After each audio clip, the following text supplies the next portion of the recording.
item 14, I think we have Kirk.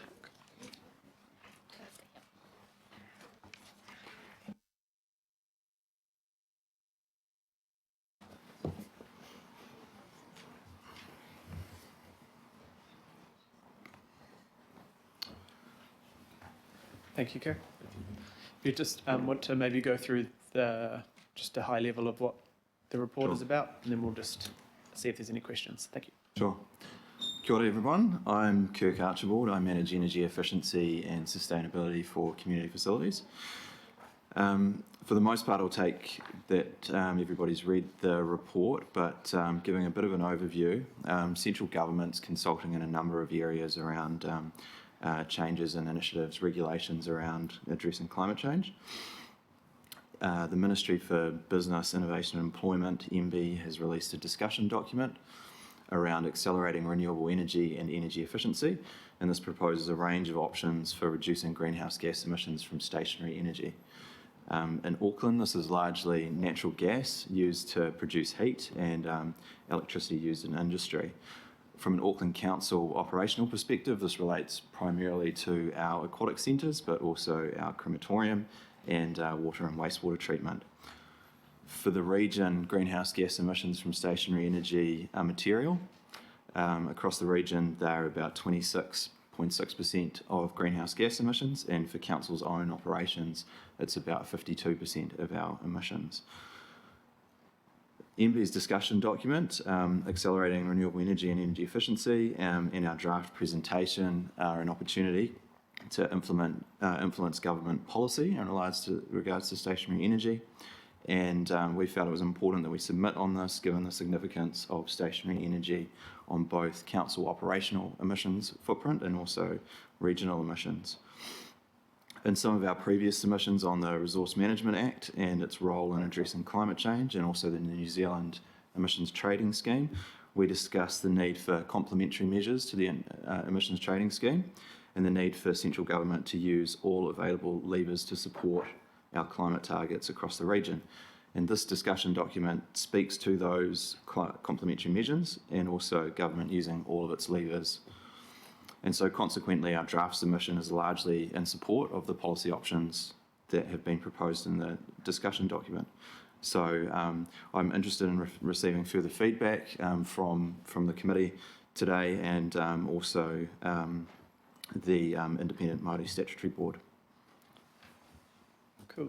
Thank you very much. I guess my first question is, when I read the submission, which is very well written and very thorough, how we can expand this further. Maybe it was because of time, but I would have loved to have a bit more a conversation of the good stuff that we are doing and what we're planning and how that all fits in, because I think to our discussions on our earlier item, so I guess it's more a comment than a question, but if you could come back and have later on and have a wider discussion about where council's going, especially our community facilities, is the a real tangible thing that we are doing and can do as a council. So,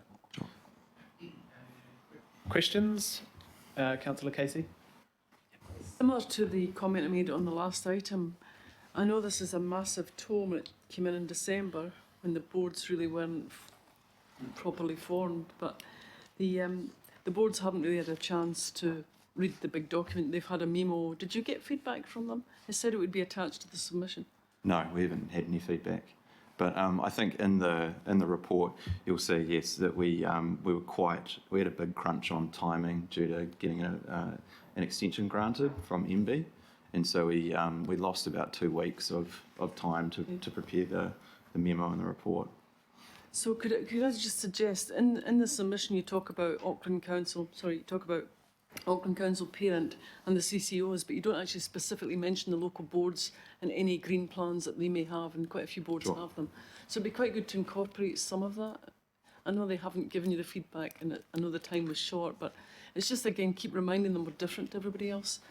And doing good stuff at the local level too, that's the point I think that Richard's just made. We are doing lots of good stuff out there. Councillor Walker? Just in terms of the applicability to our, climate emergency stance and the like, net metering, effective buybacks are a very important incentive to enable the switch to solar or the like by householders and conceivably ourselves. Is that something we should be giving more emphasis to, and perhaps some commentary around the pricing around that? Because in some countries, and I'm thinking about Germany and the like, there's a real incentive. Sure. In the submission, we've suggested that that those that are exporting shouldn't be penalised for doing that, which is to an extent a case in other parts or around the country, in other network areas, and that anybody exporting should get at least the wholesale price for electricity. I mean, why don't we go further than that?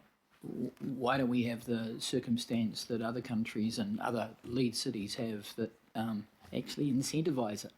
So you've got a financial incentive to install solar and contribute to the grid. Why wouldn't we do that?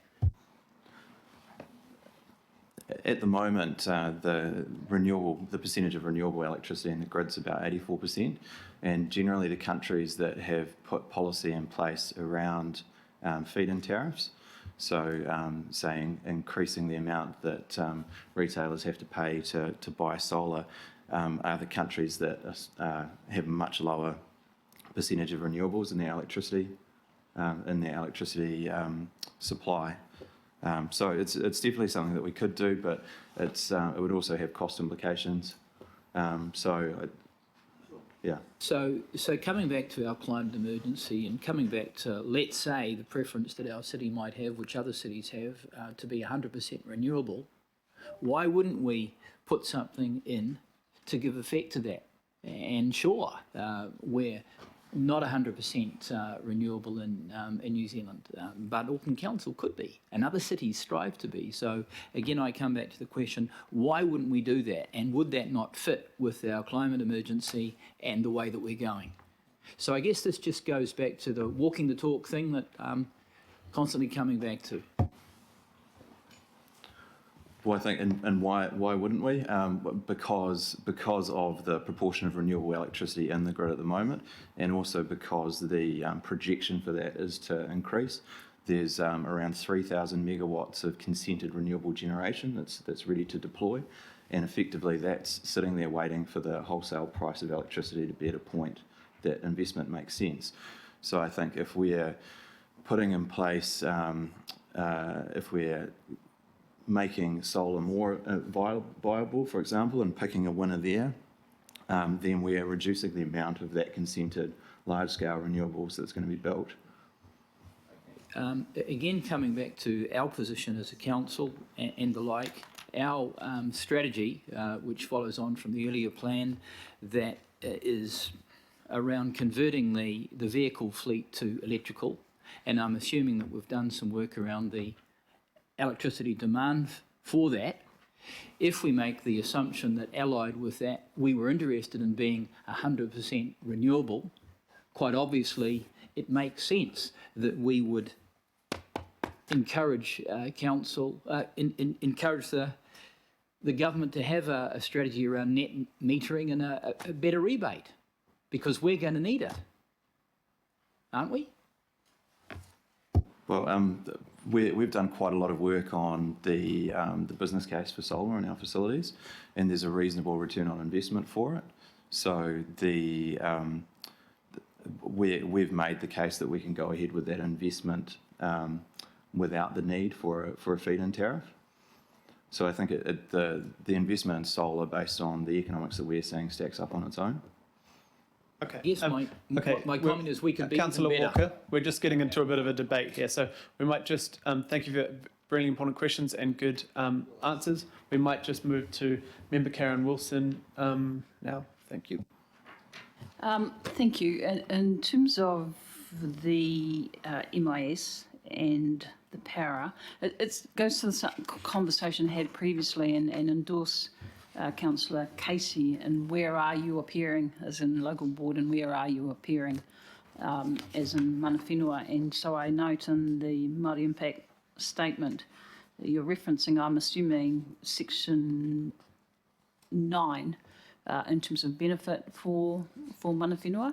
It's not specific, I guess. There's nothing in here, the submission, and although it's a council submission, I guess pseudo, in the absence of mana whenua, it would be good to understand, given the climate change plan and the like, that there is support for those, that it's obvious, it's quite specific.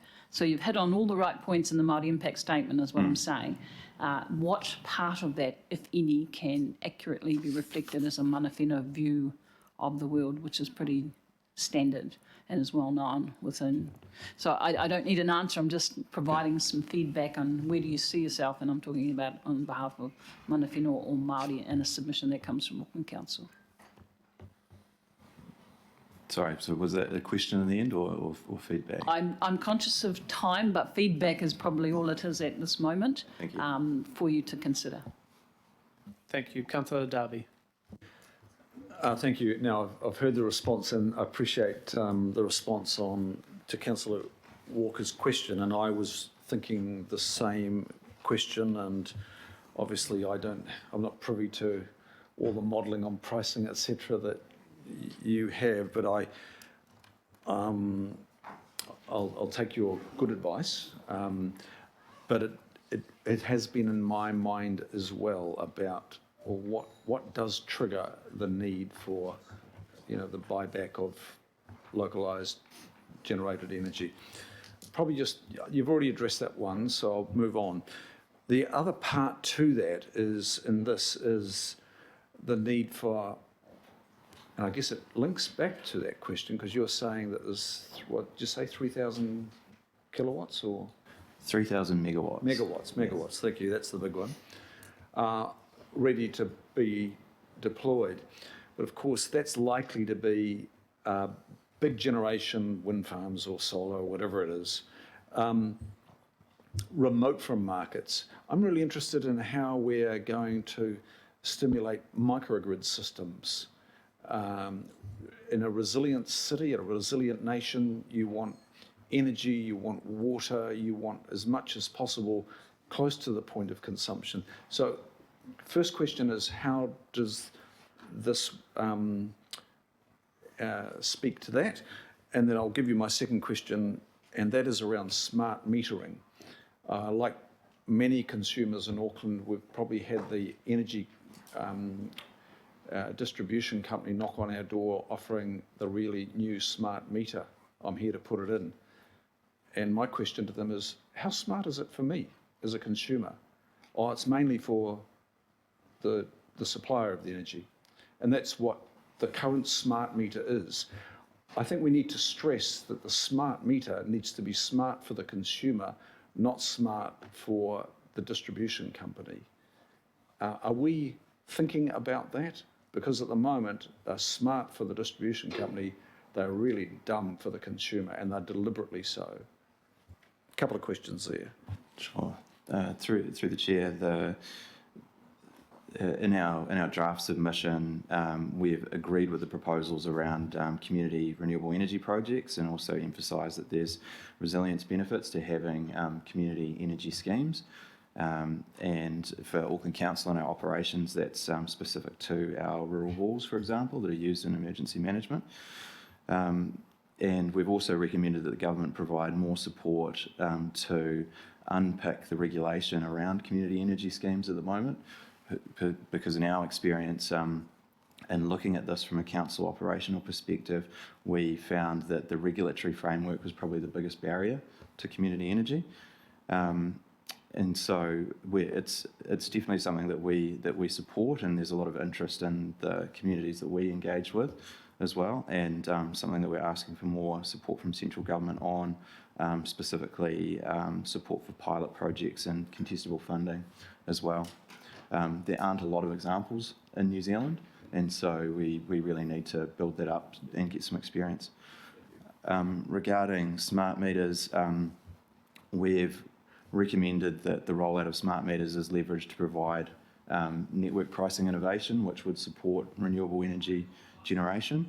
And we've also specifically talked to that smart meters hold a promise of providing better data to the consumer, and we've found in our own interactions with retailers that we haven't necessarily been able to access that data. So from an operational perspective, again, we've had our own challenges, and so that's included in the submission is looking to address both network pricing and the ability of smart meters to provide for that, and also the and also improving the data that consumers can get. Councillor Cooper. Thank you. Mine's just a question because I'm just trying to find it in here. But in terms of moving to 100% renewable, we know that we're about 80-ish, but we heavily rely on hydro. And given water shortages, rivers drying up, etc., is there some comments around that in here? Because, you know, we may not be able to ongoingly rely on that. We've got to a certain good number and then we're relying on that. We may not be able to. Is there some mention around that and discussion around that we need to be looking for other, probably large-scale renewable, other than hydro? Because we are pretty one-dimensional. Through the chair, the submission talks to increasing the amount of renewable energy in general, and where that's going to come from is there's limited potential for more hydro, but we haven't addressed any supply risks around around hydro. Is that for another time or another? I mean, that does concern me that we think we're pretty good, but we may not be. We may not be able to rely on that source. It was as a sustainable source over time. it wasn't consulted on in the document, so yeah. For another time. Thank you. Thank you. And last question, Member Wilcox. Yes, so I'm looking at the survey or the comments, and one of them is the levy on coal that we've said. I suppose I get a little bit concerned because in one respect, Māori are very large renewable energy suppliers to the grid now. Down in, there's Wharetoa and there's quite a few others in Te Wharetoa as well. So they are quite well placed in that field, and I know there are also other generators ready to come online.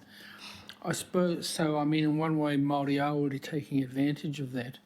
But one of the things for, and in particular one mana whenua of Auckland, and that's Waikato Tainui, is that whānau are involved in Huntly, and it's all right for us to say, yeah, put a levy on, but there's a downside to a group of our whanaunga who are working down there at Huntly. So how will we thinking about the social impact of that when we filled out this form? Or?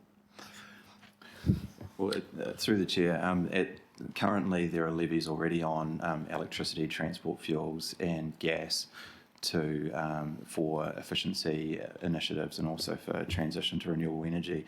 So the levy on coal is really about levelling the playing field and making sure that there's specific funding stream for initiatives relating to phasing out coal.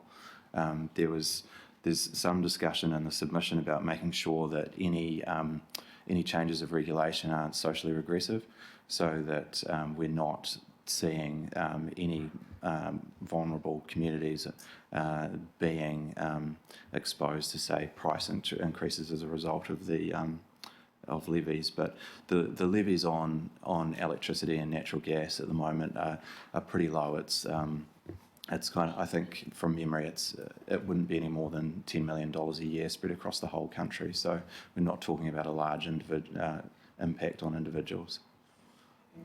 My second one of the original councillors, Des Morrison, told me that, like Glenbrook there, where a lot of our whānau from Waiuku are working, to do any kind of thing there cost millions, I mean, really it'll blow out Auckland Transport. So my question is then, so how are we going to support that? If we're saying put a levy on coal, how are we going to kind of fix that up? Because it could almost shut a plant like Glenbrook down. The discussion document's pretty clear in splitting out large industrial users, and so Glenbrook would be one of those, and also quite specific about providing support for the industry to transition as much as you can away from fossil fuels.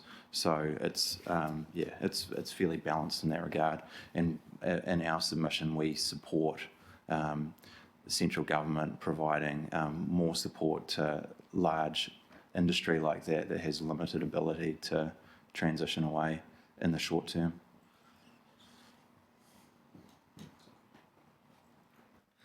Thank you. And now, are there any speakers to the motion? Do we have any? I'll move.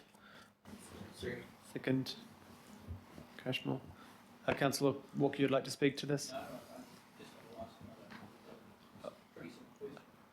Just one question. We've got to move forward. And that's just around access to data, given that we've got a climate action plan and we need to inform it, and that's particularly around all forms of energy, electricity generation. Is there any consideration we need to put around access to data and, timely access to data? In regard to at a regional level, say? Sure. So we know how Auckland is tracking around our electricity use, for example, on a daily basis.